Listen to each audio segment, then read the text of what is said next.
ఉత్సవాలు దేశవ్యాప్తంగా కూడా కొనసాగుతున్నాయి. శ్రీకాళహస్తి ఎమ్మెల్యే సుధీర్ రెడ్డి ఆధ్వర్యంలో 4 మాడ వీధుల్లో పెద్ద ఎత్తున పార్టీలకు అతీతంగా ప్రజలు తిరంగా ర్యాలీలో పాల్గొన్నారు. భారతదేశానికి మద్దతుగా నినాదాలు చేశారు. పహల్గాం ఉగ్రదాడిలో చనిపోయిన వారికి నివాళులు అర్పించారు. జవాన్ మురళీ నాయక్ వీర మరణాన్ని గుర్తు చేసుకుంటూ ర్యాలీ కొనసాగింది.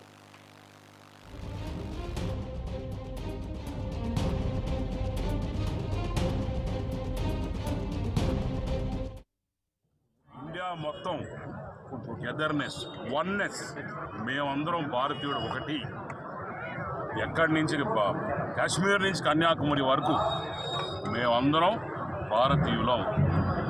అటు హిందువులు కావచ్చు, ముస్లిమ్స్ కావచ్చు, సిక్కులు కావచ్చు, ఇసాలు కావచ్చు, క్రిస్టియన్స్ కావచ్చు, ఎవరైనా కావచ్చు, అందరం కూడా ముందు నుంచే చెప్తున్నారు. గాంధీజీ పలికిన పదాలు మళ్ళీ చెప్తున్నారు.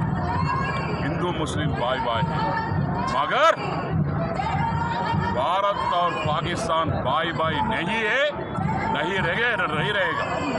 నేను ఒకటే చెప్తున్నాను, వీళ్ళందరికీ ఎవరైతే టెర్రరిస్ట్ ఉన్నారో, ఎవరైతే స్లీపర్ సెల్స్ ఇండియాలో ఉన్నారు, ఇప్పటికే శనిగి తొక్కల మీద శనిపప్పుల మీద తొక్కలు ఏరేసాం. అందరికీ కూడా చెప్తా ఉన్నాం, ఇంకొకసారి కానీ ఇండియా మీద కనుగర చేస్తే మాత్రం ప్రతి భారతీయుడు పోసే ఉచ్చగా మీరందరూ కొట్టుకుపోతారు పాకిస్తానీలు అని చెప్పి మీ అందరికి చెప్తా ఉన్నాను.